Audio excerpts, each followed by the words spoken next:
gentlemen, boys and girls, children of all ages, it's time!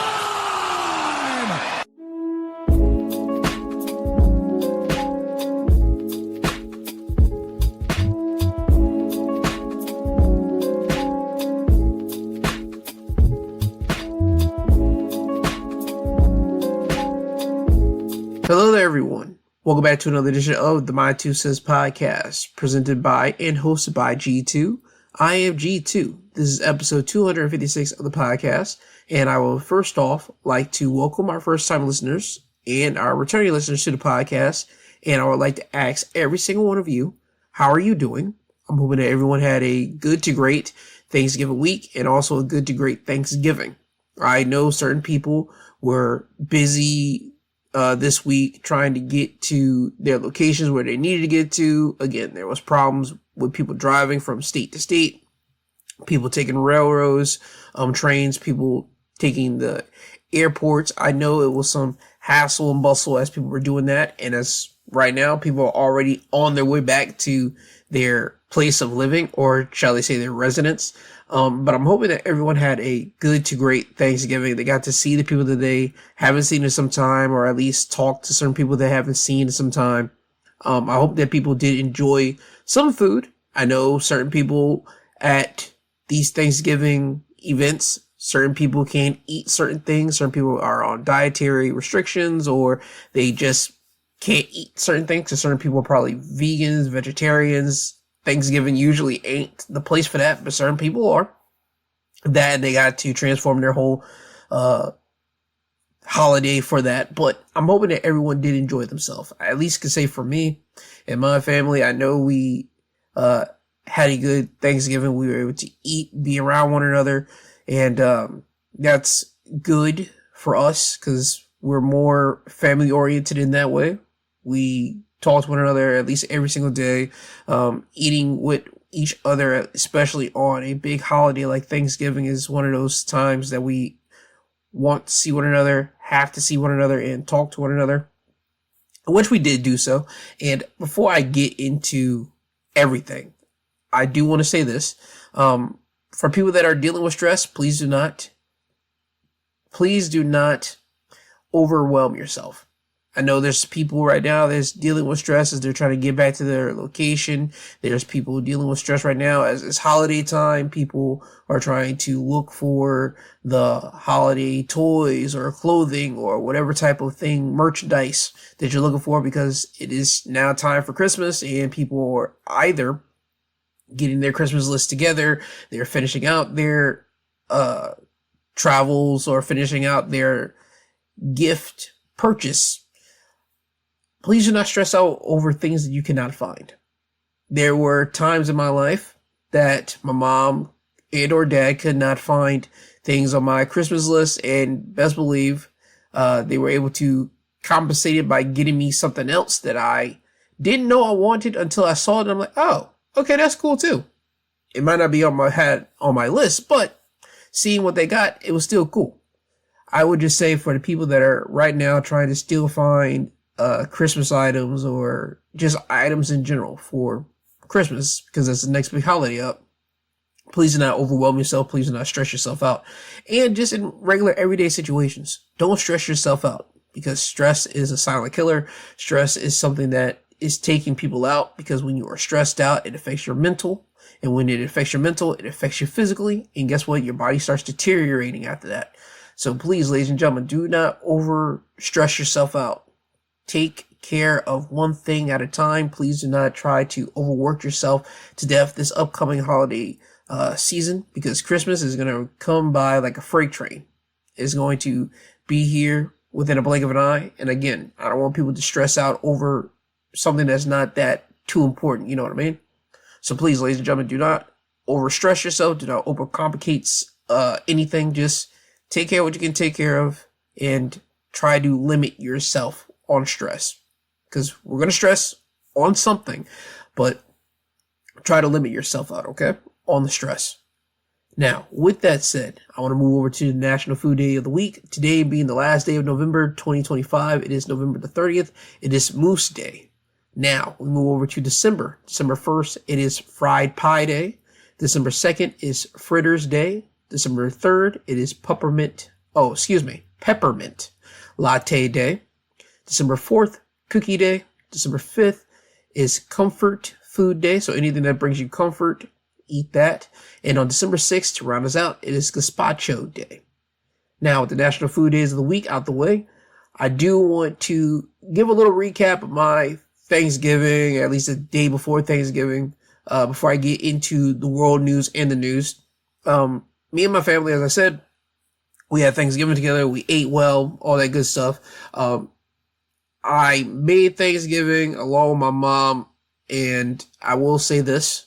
I'm usually the guy that makes Thanksgiving or any type of big holiday meals. I'm that guy. My mom won't try to deny that. She knows that. She hands the baton over to me when it comes down to that type of stuff. The one thing I know I cannot make, but after seeing her make it this year, I know I can make it now, is stuffing. Last year, if you are a new listener, last year I talked about it, how stuffing didn't go as planned. I had to put it back in the oven and try to get it right. But last year I was working with a fire oven. Usually I'd be messing around with electric ovens, not a fire oven. That was my first time messing with it. So I can see why, looking back at it now, how the stuffing messed up. But this year, seeing how she did it, seeing that it was an electric oven and putting it inside there, again, I am more confident in myself in making stuffing next year. So, mother, I have the stuffing next year with that. But everything else, our list for dinner was turkey, collard greens and cabbage mixed together, mac and cheese, stuffing, potatoes, salad. What else was there? Green beans, and I believe for like dessert was sweet potato pie. That's usually our Thanksgiving situation. Now for me, I do not like mac and cheese. I do not like it. I make it for my family, but I do not like mac and cheese. I don't. And I've seen now more than ever people are starting to become comfortable, especially I'll say that now, in the black community, to say that we don't like mac and cheese.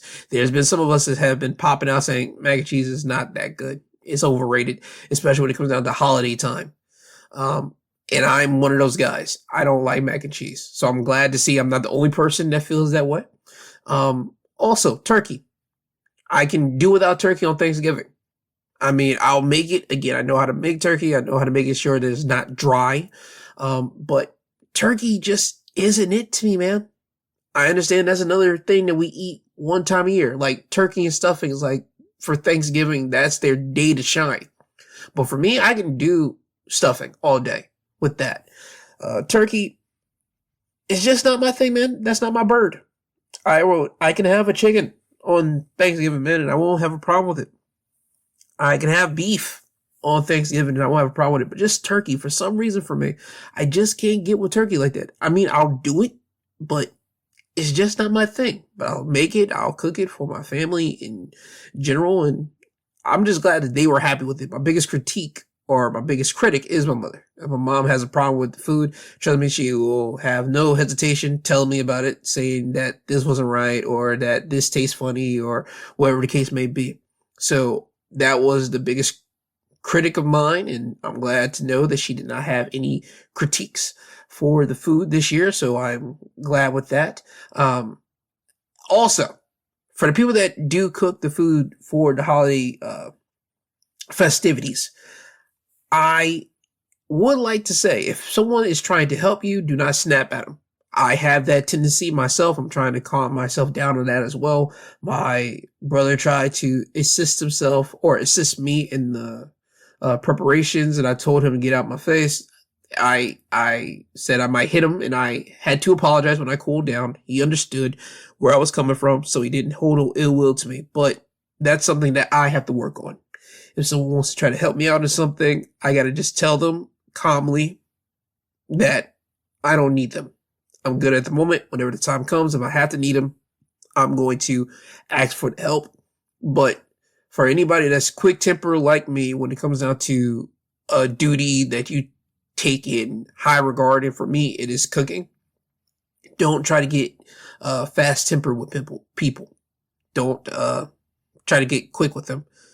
And if you do apologize. Whenever you do, calm yourself down. Don't try to say like it's a quick apology, like, oh, I'm sorry, like that. No. Take yourself, calm yourself down, and then apologize to them and mean it sincerely. My brother knew that I meant it sincerely because, again, I calmed myself down. I was able to give a full explanation for why I did snap, and I apologized, and he accepted it. So me and my brother are good.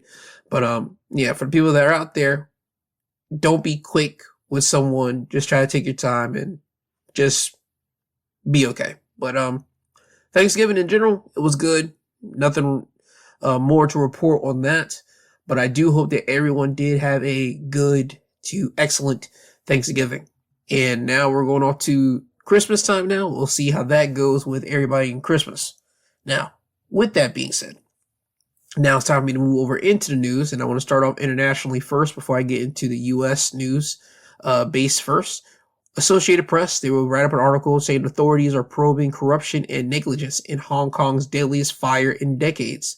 Hong Kong's deadliest fire in decades has raised questions about corruption and negligence in the renovations of the apartment complex, where at least 128 people died. An intense fire broke out at Wang Funk Court complex in Hong Kong's northern suburbs Wednesday afternoon, with flames covering 7 of 8 towers. The complex was home to some 4,800 residents, some of whom had raised safety concerns about the renovations more than a year before the fire. Police on Wednesday arrested 3 men from a construction company on suspicion of manslaughter and gross negligence. They were released on bail, but then arrested by the Independent Commission Against Corruption, the authorities said Saturday night, pointing to their leadership role in the renovations. ICAC had also previously arrested 7 men and 1 woman associated with the project. Police have not identified the company where the suspects worked, but documents posted to the Homeowners Association website showed that the prestigious construction and engineering company was in charge of renovations. Police have seized boxes of documents from the company where phones rang unanswered Thursday. Officials also said they were investigating the materials used, both the netting of the scaffolding and the foam panels covering windows and their roles in the blaze. Residents found safety issues a year before the fire. For almost a year, some residents at the complex have been raising safety concerns to the Hong Kong authorities about the scaffolding materials being used in the renovation project, according to documents reviewed by the Associated Press, specifically about the netting that covered the scaffolding.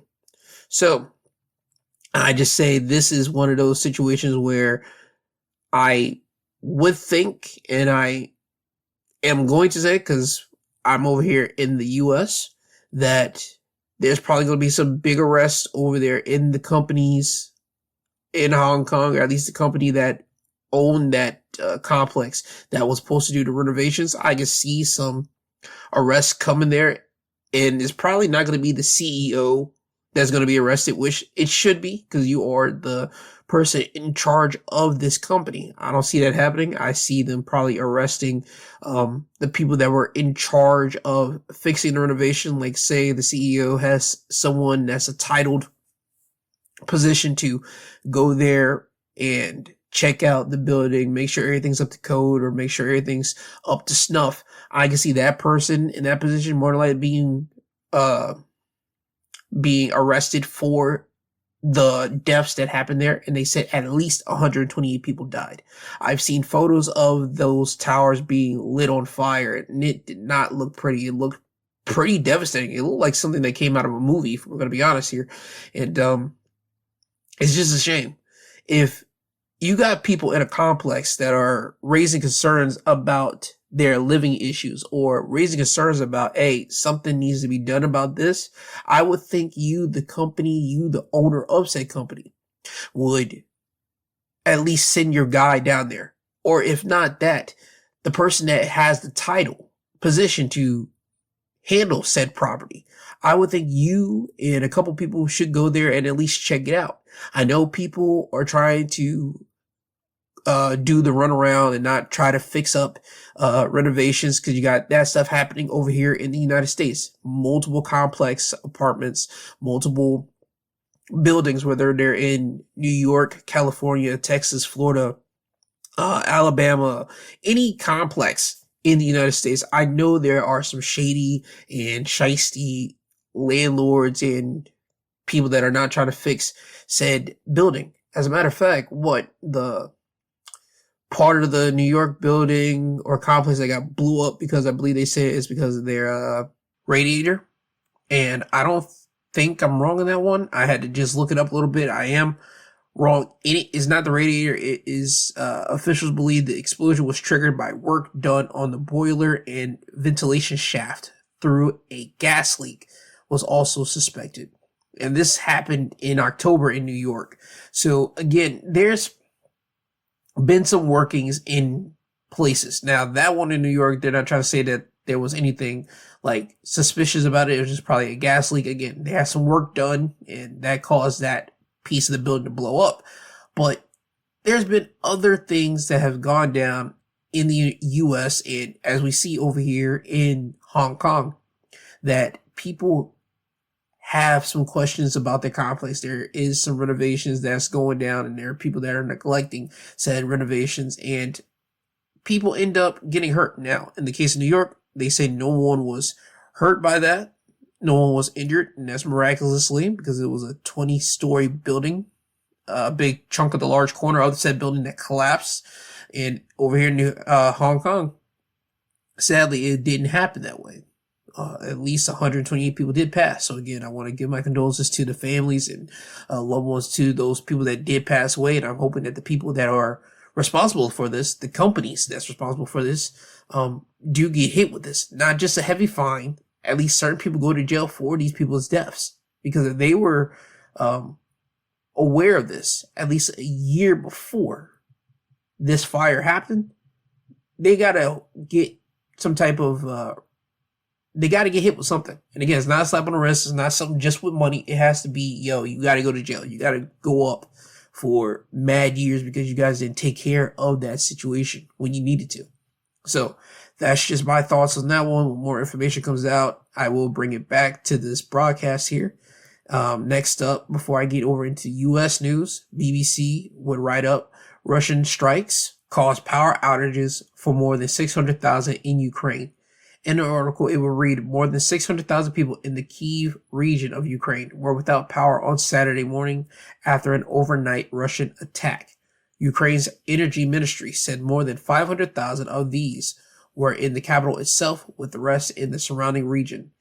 It attributed the power losses to missiles and drone strikes on energy infrastructures in the city and several other regions. Around 36 missiles and nearly 600 drones were launched on targets across Ukraine overnight, officials said, killing 3 and injuring dozens of others.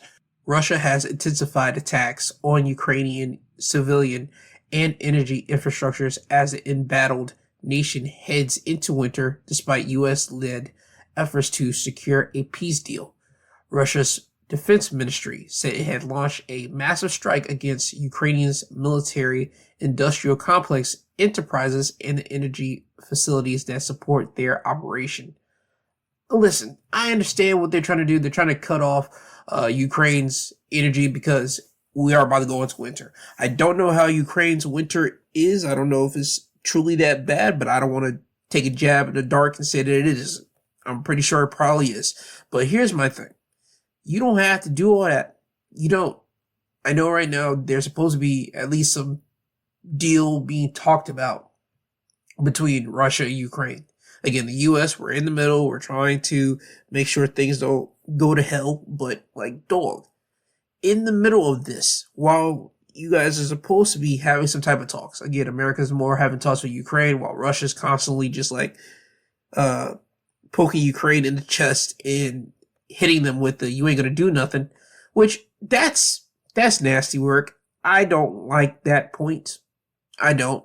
We get it. You guys are the bigger country. You guys have all this and that, and you guys have Donald Trump in your pocket because of Putin and Trump's whole kind of friendly ship in front of the people. I don't know how it is behind the scenes. At least in front of the cameras, it looks friendly. I get it, but that doesn't mean you got to do all this. You don't got to try to attack and kill the people's energy before winter hits. And again, I don't know how bad Ukraine's winter is, but if I were to guess, they get mighty cold over there in Ukraine. I don't wish that on no one. I don't wish that on anybody over there. I'm hoping that America, Russia, and Ukraine can come to some type of middle ground. Again, I don't want Ukraine to have to give up any type of I don't want them to give up any type of land. I don't. Because if you are going to constantly attack them and constantly do this, you don't need to get no land, bro. It's not cool. That's not how the way it should go. You shouldn't be able to get land after constantly just smacking them in the face over and over and over again. We shouldn't be able to do that. And I'm hoping that that's not the case with this peace plan. Because again, Ukraine, it seems like they are, not going to say coming to terms, but they're starting to at least say, all right, we can figure something out. While Russia, on the other hand, I did at least see this earlier this week. They knew nothing about that. And now as the week is coming to a close, they're saying they're at least ready for some talks. But all in all, both countries' citizens don't want this war to happen. It's only one person that's leading it. And I have a feeling that the only way that you can stop it if you take homeboy up, but I don't see Putin being put out anytime soon. But long story less long, I'm hoping that the people in Ukraine can get their electricity back on before the winter actually does hit, and it'll be mad cold for them.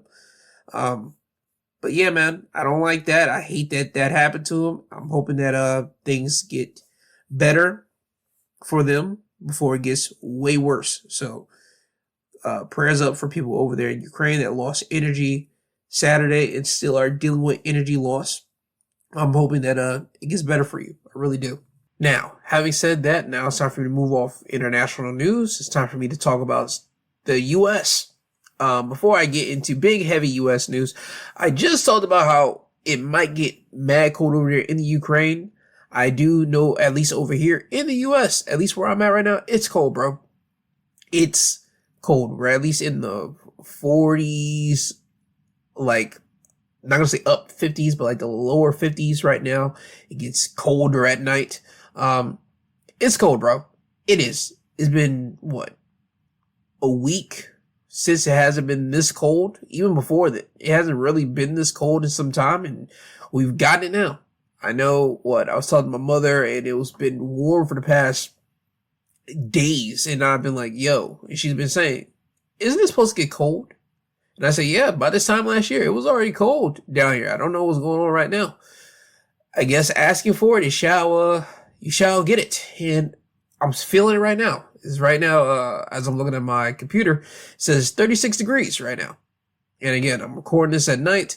So at night it gets cold. So you can just imagine as the day happens, we'll at least get lower 50s, mid 40s. It's cold, bro. For people that are out there traveling, as I already made mention, please try to keep yourself warmed up.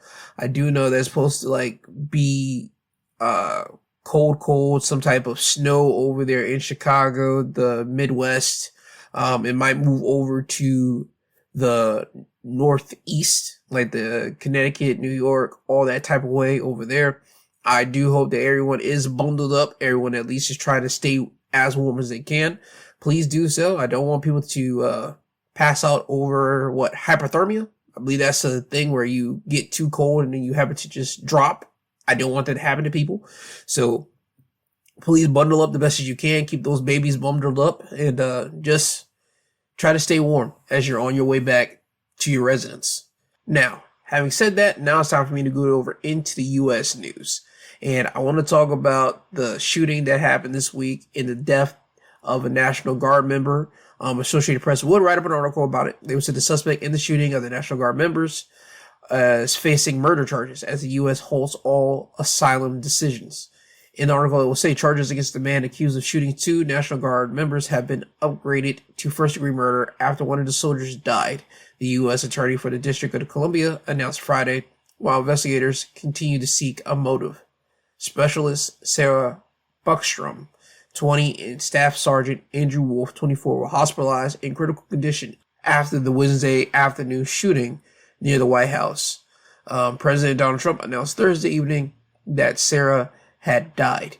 U.S. Attorney Janine Pirro's office said the charges against, I'm hoping I'm saying homeboy's name right, Ramila Lakhanawala, a 29-year-old Afghan national who worked with the CIA during the Afghanistan war, now include one count of first-degree murder and 2 counts of assault with intent to kill while armed. The Trump administration said Friday it is halting all asylum decisions and has also paused issuing visas for people traveling on Afghan passports. In the article, it was stated that Trump has called the shooting a terrorist attack and criticized the Biden administration for enabling Afghans who worked with the U.S. forces during the Afghanistan war to enter the U.S. The president has also said he wants to permanently pause migration from poor nations and expel millions of immigrants from the country. I'm going to say this right now. I don't think that's going to be able to be done. I don't think that you can literally kick out and expel millions of people from this country. I know they're already trying that, but I don't think that's going to work. But let me start off with this. Sad to hear that someone did lose their life because they were just doing their job. Let me just make that perfectly clear. I don't think that no one should have died because of this. I don't understand the reasoning for why homeboy did what he did. Hopefully it will come out at least for something.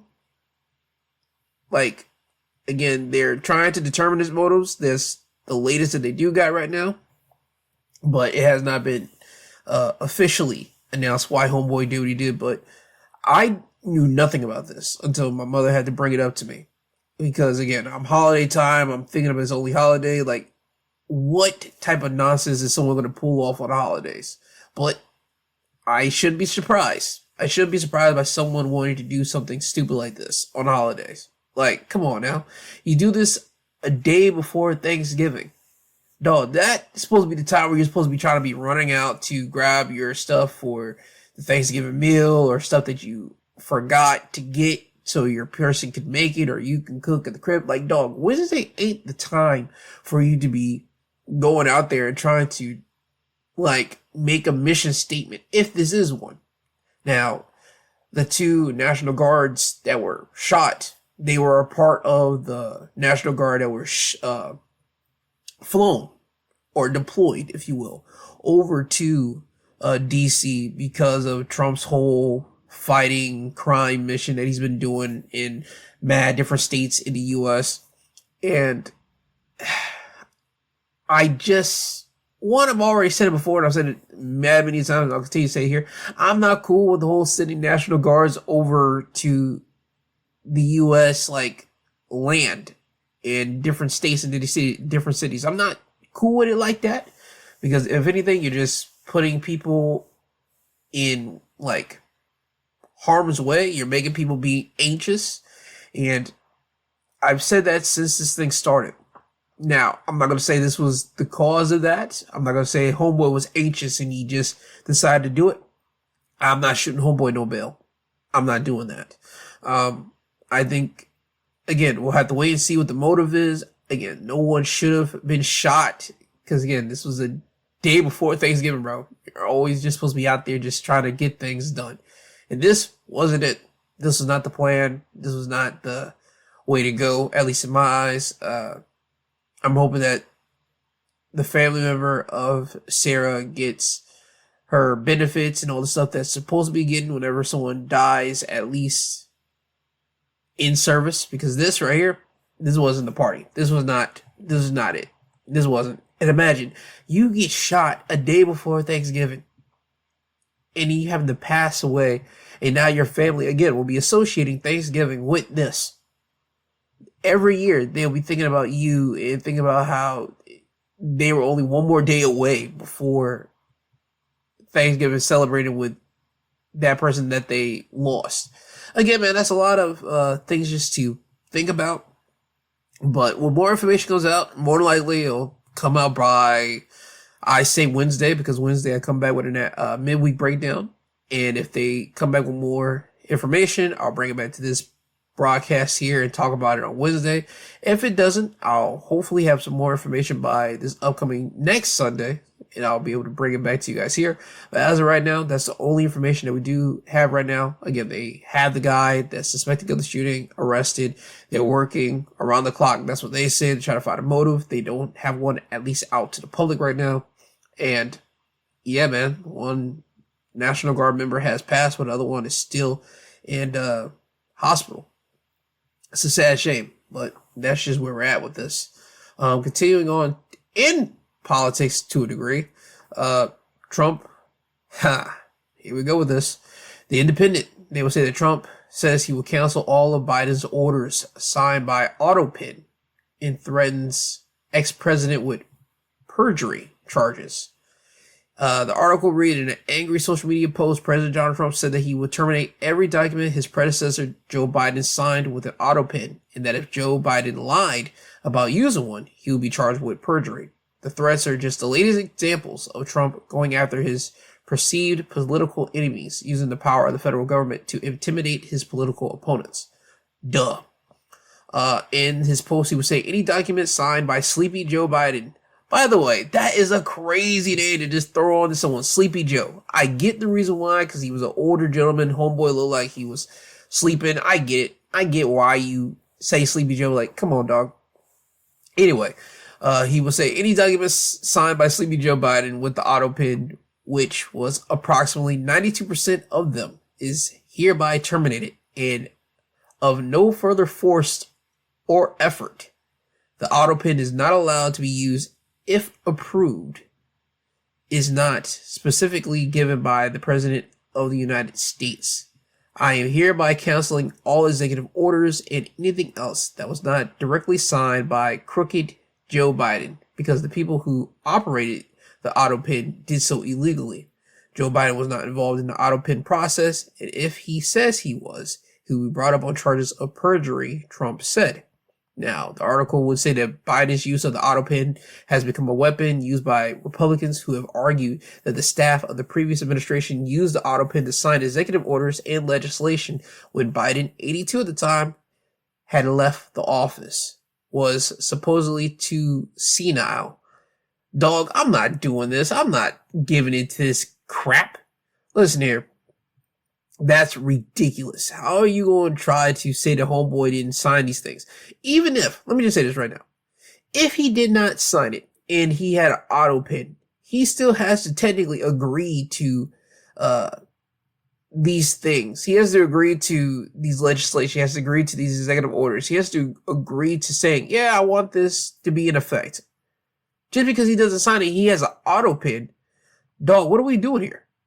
My understanding of an autopen is basically like those stamps. You know how people have the classical stamp that has it written down and they just slam it down on the paper? They never wrote it, but they just stamp it. That's what I'm feeling like this autopen is. I don't understand. Again, this is above my pay grade, but I think it's stupid. I think it's nonsense. I think that this is just something that Trump just wants to throw out to the world right now because he's bored. If I'm going to be completely honest, homeboy's bored, which he shouldn't be bored right now because he got to deal with, again, the Epstein files coming out and how they are redacting certain names and doing all this and all that. But dog, this is not the way to go. This is stupid. I don't know how anybody in any shape, form, if you're in the political space, is okay with Trump even throwing this out there, even in a freaking tweet or a Truth Social post. I don't see how you guys are cool with that. Now, can this happen? Can he veto and say this stuff isn't going to happen? He can actually kill it? I'm hoping not. I don't think that that's something that can officially happen, but again, this is something that's way above my pay grade, bro. If he's able to kill all those pieces of paperwork, all those executive plans, all those executive orders because of said autopen, that's going to be nuts because that will set another I think, a precedent right there for all the future presidents to come up. Hey, you guys don't have an autopen. You guys got to sign the paperwork, or you guys got to do something like go back to the old stamping situation. That's the way I'm thinking about it. Because again, autopen just sounds like, okay, they just clicked it, they just put a signature on it. That's the only thing I can think about with autopen. And again, if that's the case, I don't see nothing wrong with it. Because again, it's all Joe Biden still has to agree to it, still has to say, yep, this is what I want. Yep, this is what we want to do, and all this and all that. And I don't see nothing wrong with it, to be honest with you. I don't. And again, I just think this is just a decoy for something bigger in the works that can come out for Trump later, just trying to distract everybody. Whatever that is, he's going to try to make it stick, or try to make this thing stick. And again, there's a lot of stuff that Biden probably signed or auto-pinned into government. And at the time, I don't know. I don't know how they're going to make this thing stick, or Trump's going to say yes or no to it. I don't know. I'm hoping that this doesn't work. I'm hoping that this is just grotesque talk. But again, man, we're dealing with Trump, dog. We have no idea what is grotesque talk, or what is just talking out the butt, or what could be taken seriously. Only time will tell what will be shown up to everyone. But right now, that's just where we're at with Trump right now, and this whole being stupid, at least in my eyes. Moving off of that, but still sticking with the Trump administration, I did not know about this story, again, until my mother showed me this. CNN will write an article about a woman that was taken into custody by ICE, and now we know about her relationship to the White House. Now, if you don't know about this, the White House press secretary, her brother, fiance, she has been arrested by ICE. Okay. And people are trying to show everyone that ICE can grab up anyone, and to show that even people that work with Donald Trump's administration, his people, can get nabbed up. And I got no beef with it. I don't. Now, what I have a beef with is this, though. They have said that the woman has been described as a criminal, illegal alien who has been arrested for battery. But the woman's lawyers says that she has no criminal record and previously had protection from deportation as the Obama-era Deferred Action for Childhood Arrivals program. She is now detained in ICE detention center in Louisiana, and she faces deportation.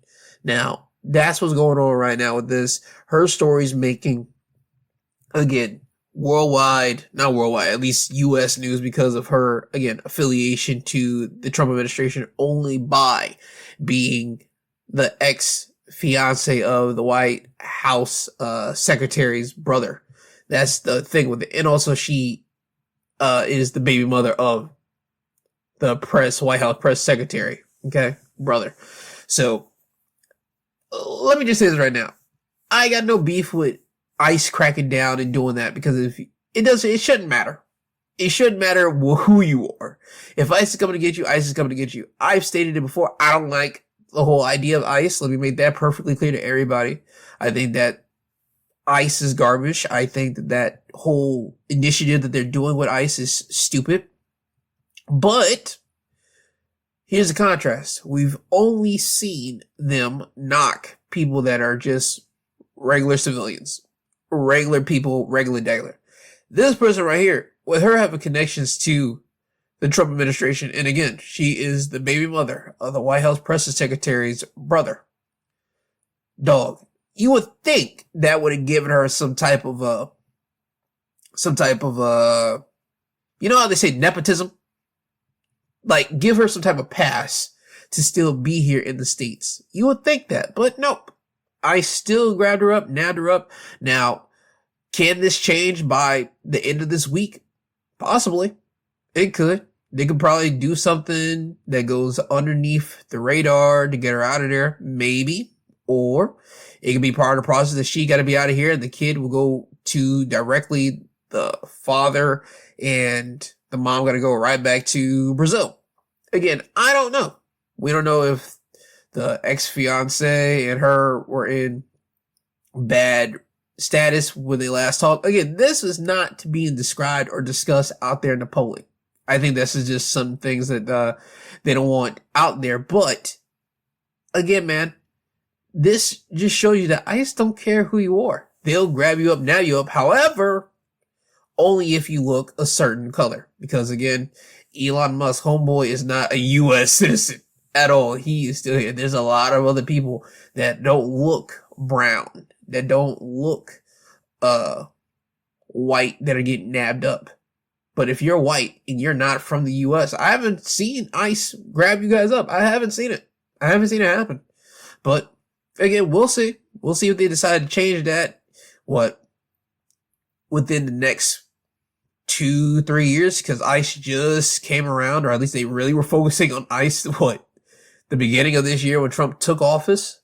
So, I mean, we still got another 2 official years with him being president. That, 2028 year is going to be the year where we really see people start changing their tides and really see if they're going to vote for him or not. Well, not really vote for him, because I don't think he can run again for the next term, but anything can change, dog. Anything can change within these next, 2 to 3 years. We'll wait and see. But yeah, man, I just wanted to bring it up because that was funny.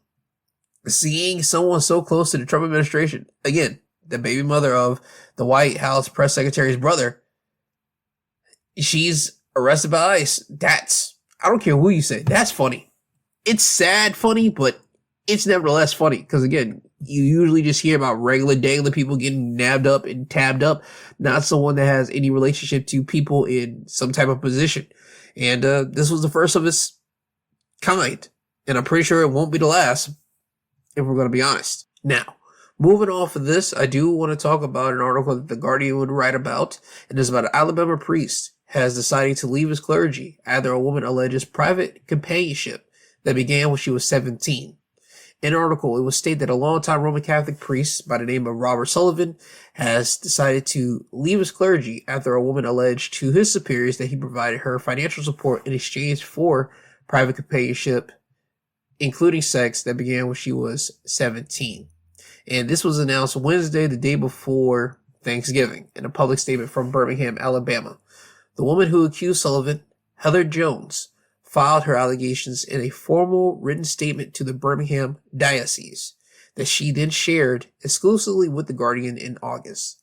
Jones, now 33, also maintained that Sullivan had paid her hundreds of thousands of dollars to remain silent about their arrangement, backing up her claim with financial and email records, along with a copy of a legal agreement.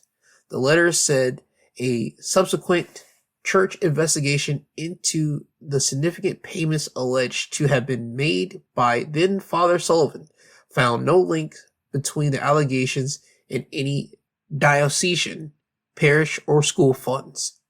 These 4 months since the allegations surfaced have been challenging in the life of our local church. I am grateful for the patience and resilience of all who have been affected directly or indirectly by this matter. Members of the priesthood, from which Sullivan, 61, chose to resign, promised to be abstinent and teach that sex out of wedlock is sinful. Furthermore, people younger than 18 are classified as minors, and sexual contact with them considered to be abusive under policies which U.S. Catholic bishops adopted in the early 2000s amidst the worldwide church's decades-old clergy molestation scandal. So here's the thing. I have no problem with this guy withdrawing himself. Now, they did say that the legal age of consent in Alabama is 16, but as you just read, or at least you just heard from me, the people that are fathers or in that Catholic bishop, that type of crew, you cannot mess with someone that is younger than 18 because they are classified as minors in the eyes of the church, which I'm not mad at because, again, I feel that 18, that should be the age for, well, that's whenever kids start being promiscuous. I believe that should be the age around the board for the U.S. for sex, not certain states, 16, 17, 18. No, that should be the age around the board. So I'm not mad at that church believing in that. So again, Alabama might be 16, but the church says anyone under 18, you're a minor.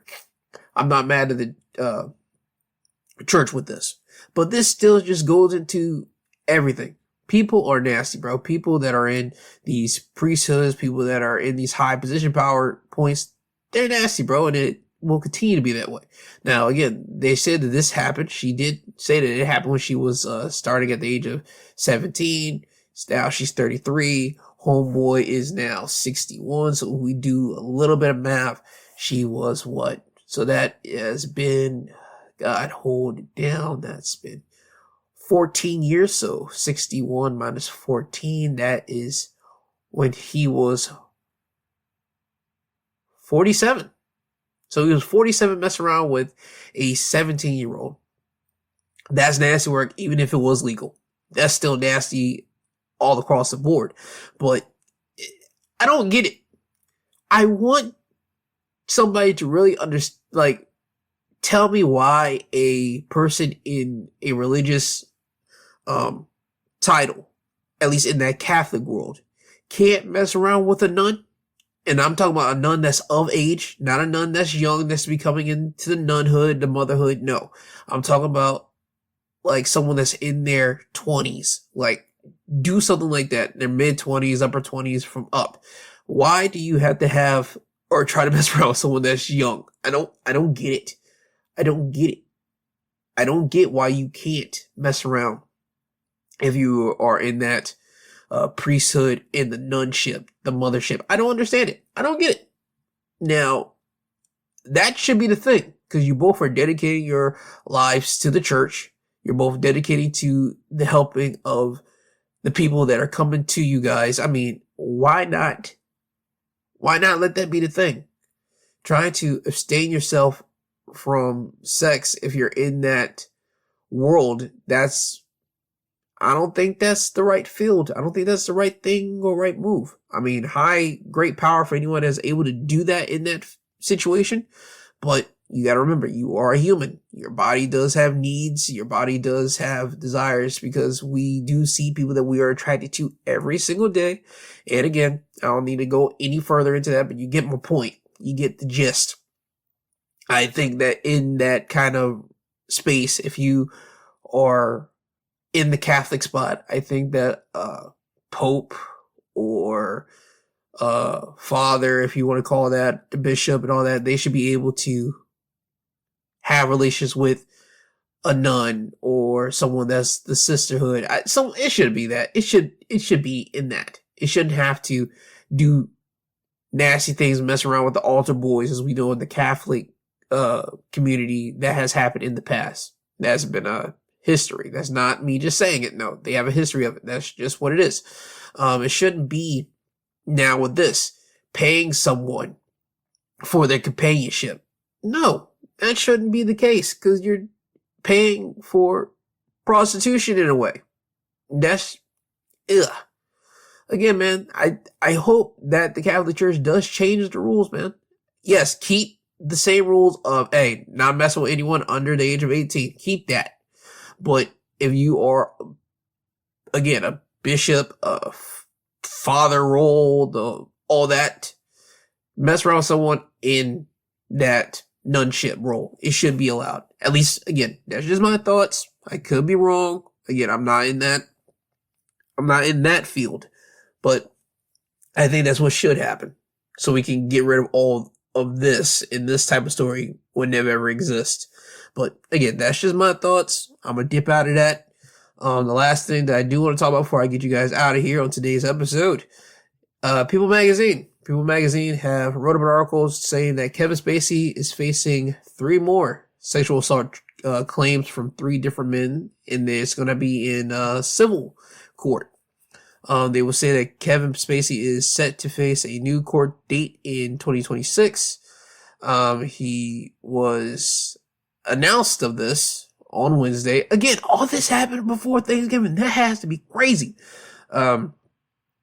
They are saying that he assaulted them between the year 2000 and 2013. So that's literally 12 to 25 years ago.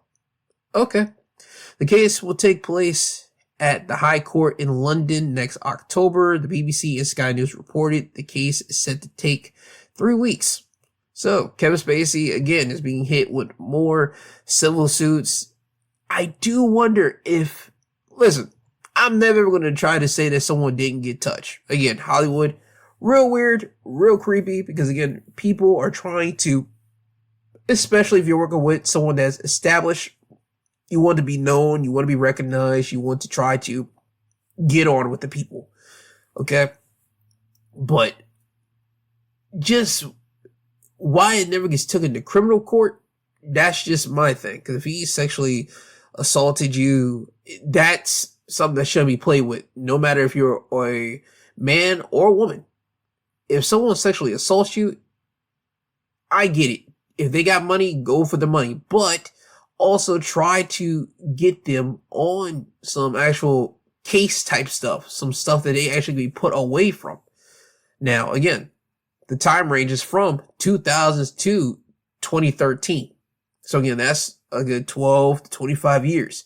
And I'm pretty sure what the statute is probably up for that. So this is the only best route that they can go is the civil route. And also because Kevin Spacey has been getting hit with all these civil cases, right now it's a perfect time to do so because everyone sees Kevin Spacey as a monster, not as a beaming light Oscar nominated or Oscar winner Kevin Spacey as he was mad years ago. He ain't in that. So right now it's a perfect time to start shooting at him if you can because of his nasty work that he did to you. Again, man, I just wish that these things were just no longer just civil cases. I wish that they could just be actual cases that lead to someone going to jail. But again, I'm pretty sure the time has lapsed and this is just where we're at with it. So again, Kevin Spacey, you got to face more charges on your body now as you are going to have to face that in October of next year. Good luck, Kevin Spacey. Is there anything else that I had to... Oh, I didn't get to mention this on my Wednesday episode, but I have to mention it now. NBA legend Chris Paul will be hanging it up after this season. He's been doing this for the last 21 seasons, so I mean 21 years he's been playing basketball at the highest profession that any basketball player could ever want to do at the NBA, and he'll be hanging it up. He's a 12-time NBA All-Star, an Olympic gold medalist, and the former NBA Players Association president. Chris Paul, he's another one of those guys, how I made mention that he doesn't, I'm not going to say doesn't get the credit, but he did not get to win an NBA championship. He's going to be another one of those guys that's going to be on that list of, man, he should have been a champion, but it just never happened for Chris. Yeah, he was, again, one of those guys. Him, like Carmelo Anthony, a guy that didn't get to be a champion. That's just a shame. Now, they had these long careers, didn't get to be a champion, and they get the accolades, they get the Hall of Fame status, because Chris Paul is definitely a Hall of Famer. It's not even a question. It's just that not to have that on your resume, not to have that as a accolade for you, it's just like, ah, man, I did all of this and I didn't get to win the chip. Now, again, 21 years, made a lot of money, was the president of the Players Association. Not a bad gig. They made that perfectly clear. I'm pretty sure a lot of people would have traded to be in the NBA for as long as you were and did what you were able to do. But when people are just going to think of Chris Paul's legacy, they're always going to say, well, he never won the chip. That's always going to be the thing. No matter how good or how long you played in NBA, they're always going to come down to, did he ever win the chip? Did he ever win the big one? And sadly, Chris Paul didn't get to do it. Maybe his luck can turn around. Maybe this year he probably could do it, but again, the NBA watchers, they probably might say that's not going to happen. But again, man, congratulations to Chris Paul. You had 21 years in the NBA, and I hope after this season well, I'm hoping as the season continues on, you're going to get the respect that is warranted for all of this. And I'm hoping that people just appreciate you. That's all I can say about that. Now, with that being said, I believe that's everything that I do want to discuss. So now it's time for me to end the episode and get you guys out of here. I would like to thank everybody for tuning in to today's episode of the My Two Cents podcast. I would like to thank all the podcasting sites for having me up here, whether it be Apple, Spotify, Podbeam, iHeart, all the other podcasting sites that's out here that you're listening to me on.